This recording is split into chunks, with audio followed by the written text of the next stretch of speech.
Այո, ինչպես նշեցիք, 2026 թվականի հունվարի 1-ից սկսած նախատեսված է կարգավորում, համաձայն որի աշխատանքային պայմանագրերը կնքվելու են միայն էլեկտրոնային թվային հարթակում եւ էլեկտրոնային եղանակով։ Այս համակարգի ներդրումը հնարավորություն կտա եւ գործատուների եւ աշխատողների համար մի շարք խնդիրներ լուծել, մասնավորապես գործատուներն ու աշխատողները այսուհետ կունենան պայմանագրի օրինակելի ձևով կազմված պայմանագիր, այսինքն այն խնդիրը, որը մենք բազմիցս արձանագրել ենք, որ պայմանագրերը չեն համապատասխանում օրենսդրությանը, ստացվում է, որ հնարավորինս չի լինելու, քանի որ մենք հարթակում նախատեսնենք բոլոր պարտադիր լրացման ենթակա դաշտերը եւ անգամ շատ դաշտերի պարագայում ունենք հուշումներ, թե ինչպես այդ դաշտերը լրացվի, ինչը եւս բավականին կհեշտացնի գործընթացը։ Մյուս խնդիրը, որ կլուծվի, այն է, որ մենք հանդիպել ենք դեպքեր, երբ աշխատողները այդպես էլ իրենց աշխատանքային պայմանագրի օրինակը չեն ստացել կամ ստացել են ավելի ուշ, քան նախատեսված էր աշխատանքային օրենսդրությամբ։ Համակարգի ներդրման պարագայում այս խնդիրը եւս լուծվում է, որովհետեւ պայմանագիրը ստեղծում է on-line հարթակում, էլեկտրոնային թվային հարթակում, հետևաբար անմիջապես աշխատողը երբ կստորագրի, կտեսնի իր պայմանագիրը իր ESM սերպորտալ հարթակում, այսինքն այս խնդիրը եւս լուծվում է եւ երրորդ խնդիր, որը այսուհետ կարող է լուծվել, առանձնացնեմ, վերաբերում է տեսչական վերահսկողական մեխանիզմներին, որովհետեւ մենք կարողանալու ենք այդ երբ որ ստուգում կբացվի գործատուի մոտ աշխատանքային հարաբերությունների մասով, հնարավորություն կտրվի արդեն իսկ տեսնել միանգամից, թե ինչ պայմանագիր կա կողմերի միջև կնքված, այդ պայմանագրերը ինչ փոփոխություններ են կատարված եւ տվյալ պահին ինչ վիճակում է գտնվում իրենց հարաբերությունները, այսինքն այն իրականությունը, որ մենք որոշ դեպքերում ունեցել ենք, երբ որ ստուգումից առաջ հետին ամսաթվով համաձայնագրեր են պատրաստվել եւ դրանով փորձել են ցույց տան, որ խնդիր չկա, այս մասով եւս այլևս հնարավոր չի լինի նման բան իրականացնել։ Եվ նաեւ պետք է նշենք հետեւյալը, որ համակարգի ներդրմամբ մենք նաեւ կարող ենք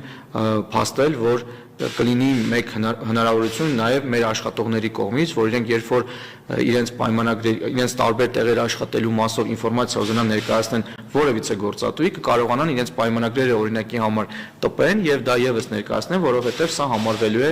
որ պաշտոնական փաստաթուղթ, հետեւաբար կարող են նաեւ ներկայացնել դրանով իսկ փաստելով, որ իրենք այսքան տարիներ աշխատել են այսինչ գործատուի մոտ եւ ունեն այսքան տարիների ստաժ եւ այլն։ Սա եւս մեկ հնարավորություն է հավելյալ, որը կարող է օգտագործվել։ Շատ լավ, մինչ հիմնական դրույթները պարտադիր ձևաչափով հունվարի 1-ից ուժի մեջ մտնելը նաև կամավորության սկզբունքով էր արկա, տարեվերջին, մի քանի ամիս գործատուները հնարավորություն ունեին նոր աշխատանքի ընդունվողների պայմանագրերը կնքել այս նոր ձևաչափով, նոր գործիքակազմով։ Խնդրեմ Տիկին Պողոսյան, դուք ներկայացրեք, թե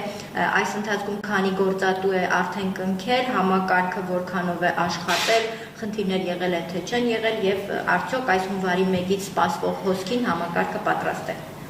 Շնորհակալություն։ Ինչպես արդեն նշվեց, մինչև 2026 թվականի հունվարի 1-ը համակարգը արդեն իսկ գործարկվել էր 2025 թվականի հոկտեմբեր ամսվանից ու գործատուները հնարավորություն են ունեցել կամավորության սկզբունքով ստեղծել էլեկտրոնային փաստաթղթեր։ Նշեմ, որ աշխատանքային պայմանագրերի թիվը կազմել է 433 աշխատանքային պայմանագիր կնքված եւ գործատուի եւ աշխատակցի կողմից եւ 1525 թվով աշխատանքային պայմանագիր ընդհանուր համակարգի կողմից է ստեղծվել, բայց դեռ ստորագրված չի եղել աշխատողի կողմից։ Համակարգը կարելի ասել ամբողջությամբ պատրաստ է ապահովելու աշխատանքային հարաբերությունների թվայնացումը եւ բոլոր էլեկտրոնային փաստաթղթերի կնքումն ու ստորագրման գործընթացը ապահովել եւ համակարգի լիարժեք, այսպես ասած, լիարժեք պատրաստ լինելու հետ կապված կարող եմ ասել, որ այո, համակարգը պատրաստ է։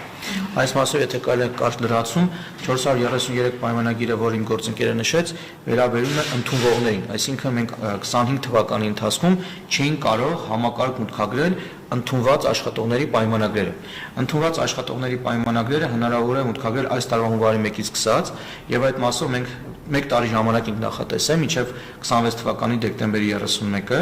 Նաեւ նշեմ, որ 25 թվականի դեկտեմբերի 25-ի կառավարության նիստով ընդունվեց նաեւ համապատասխան կառավարության որոշումը,